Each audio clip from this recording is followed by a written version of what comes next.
Hello and good morning, good evening, wherever you are, wherever you're watching from. Today we are actually, one second, I am going to share this if I can. I should be used to it by now.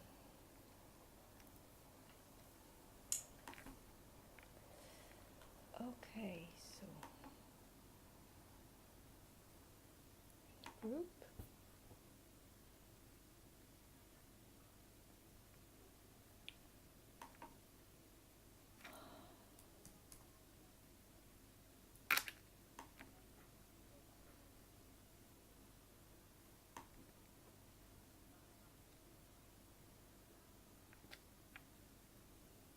And also,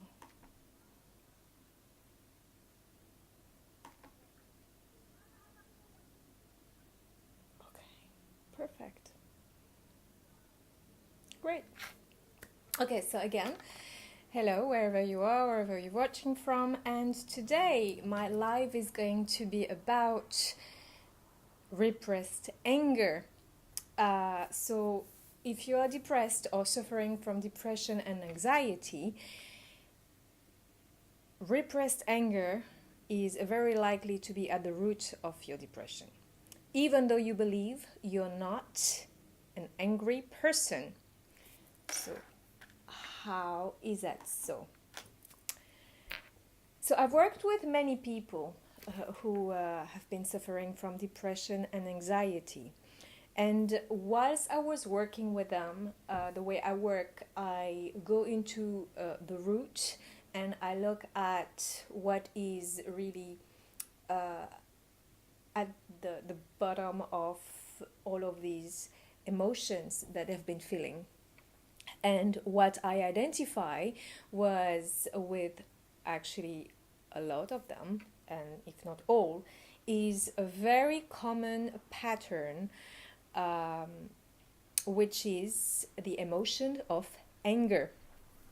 So, if you are suffering from anxiety and depression, you are very likely showing signs of being either introverted, lethargic, or passive, meaning you're not feeling very enthusiastic to mix up with the world and to be out there. In fact, you'd rather stay home, and if you do manage to get out there, there is a really high likelihood that you will want to be back to your sweet home as soon as possible.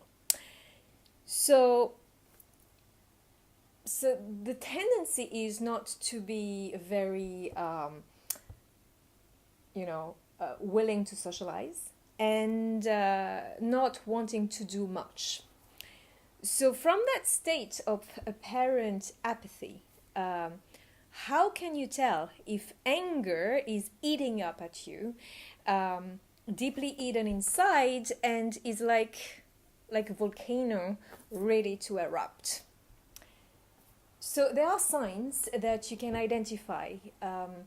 People who are suffering from depression and anxiety, they have a lot of emotion inside them that are ready to explode. And they are actually people who are experiencing quite, I want to say, undeserving scenarios or situations. So I'm going to give you some key points to identify whether this is something that has been affecting you. So, for example, you are nice and you are of service towards people, and yet things are not really going the way that you deserve. Okay? You oftentimes have to deal with angry people that lash out at you for no apparent reason. Two, you are willing to help, but somehow you feel like your kindness is often being taken advantage of, and you always end up feeling used. And you're not getting a thank you for those you're helping. In fact, your help is often taken for granted. point 3. Your boundaries need some work. You're actually finding difficult to stand up for yourself, and most of the time you're struggling to speak up for your needs, and it's very, very hard for you to say no. So if you have identified these signs, so there is a really strong likelihood that you have been boiling inside and not express all of these feelings that you've been experiencing. So why is that happening? Why are all of these situations happening for those who are suffering from anxiety and depression? So it is important to understand that depression is caused by an accumulation of repressed emotions of powerlessness, traumas, shocks, and inability to speak up. So now I'm going to ask you to do the following with me. Can you remember a time when something was said or done to you and you didn't feel you could respond back or stand up for yourself? You were so furious and outraged, but you couldn't express it. Can you remember a time like that? You know, you don't need to think, it's going to jump out to you. If you close your eyes and you go back and you think of the time where you were extremely feeling almost in a state that it's so unfair and you can't say anything, and someone did something to you or said something to you, but you couldn't speak up. Maybe because it was your parents, or maybe because it was someone of authority, or you were too small to understand, but somehow it stayed with you. Most of the time, it happens in childhood, at a very young age. So when was the first time it happened? How old were you? Most of the people I've worked with, it's between 3, 4 to 8, 10. It all depends, but this is, let's say, an average. And how did it make you feel? And when you think about it, right now, where do you feel it in your body?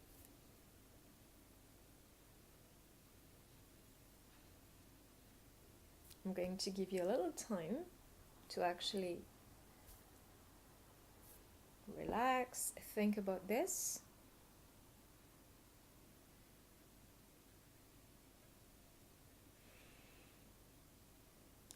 And there must be somewhere in your body where you feel some pain. That very feeling that you felt at the time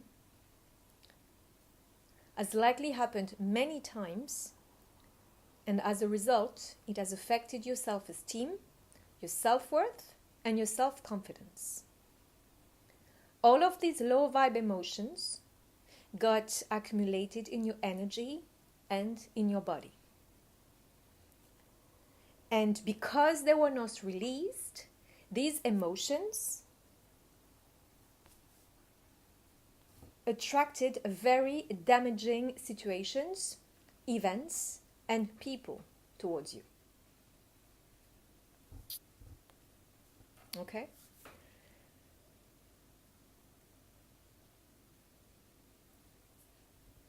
So why, if it's so detrimental to us, why didn't we find out about it earlier? When didn't you find out about it earlier?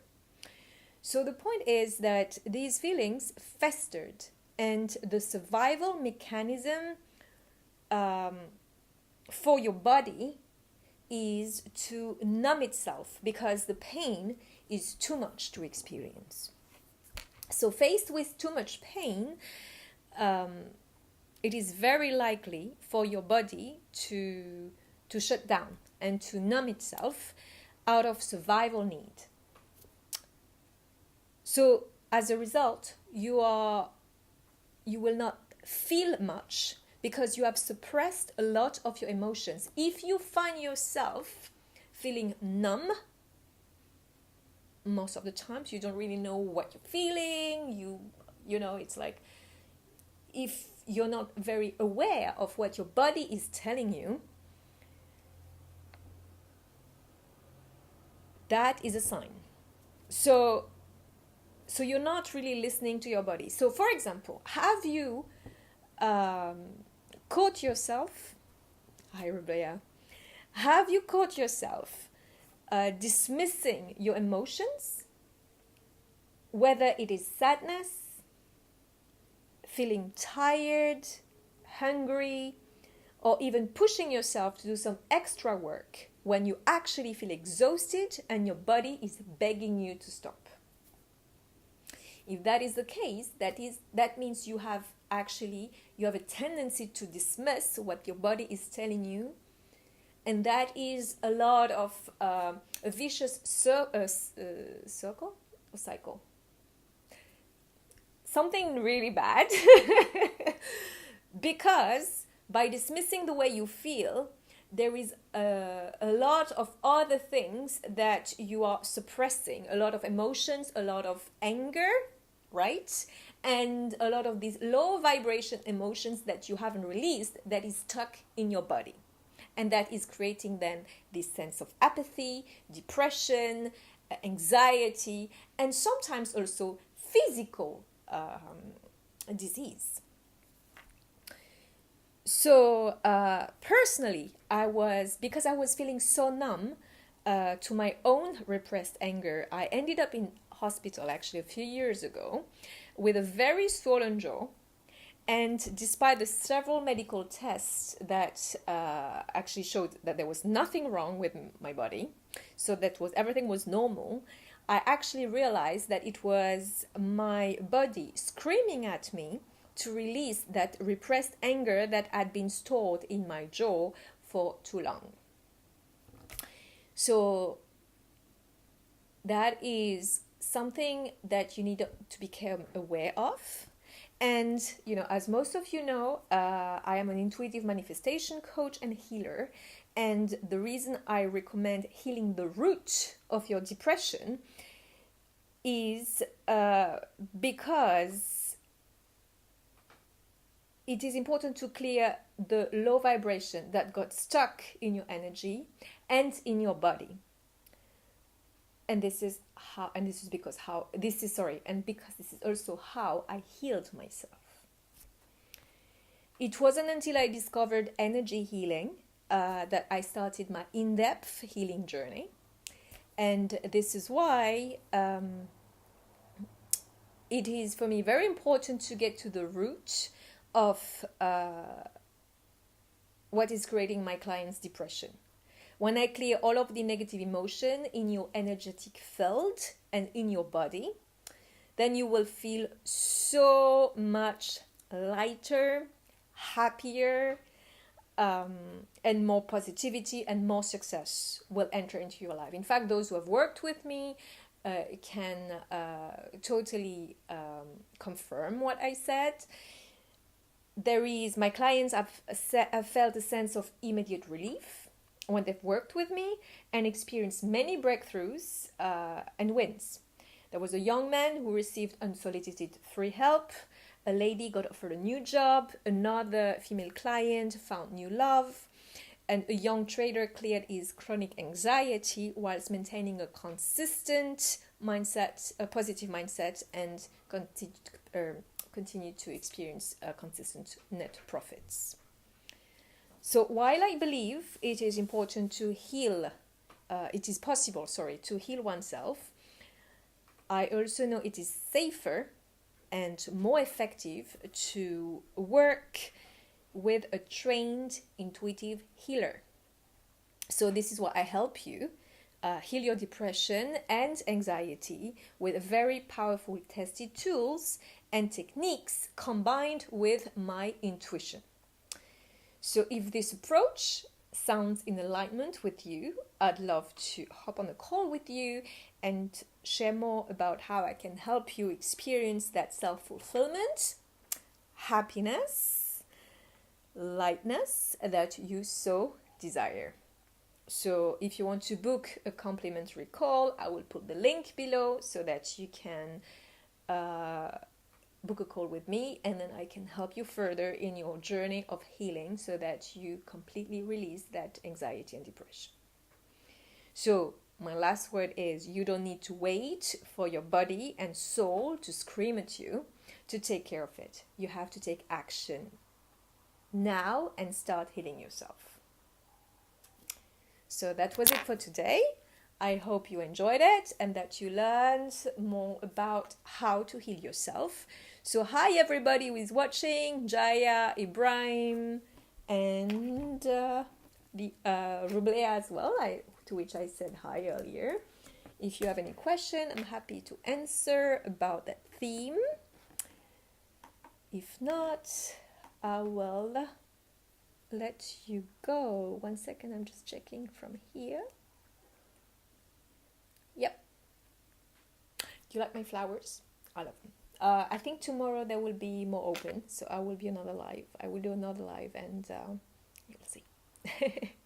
So I hope you're having a great weekend and that you are going to take action to heal yourself. Okay? I will speak to you soon in my next video. Bye bye.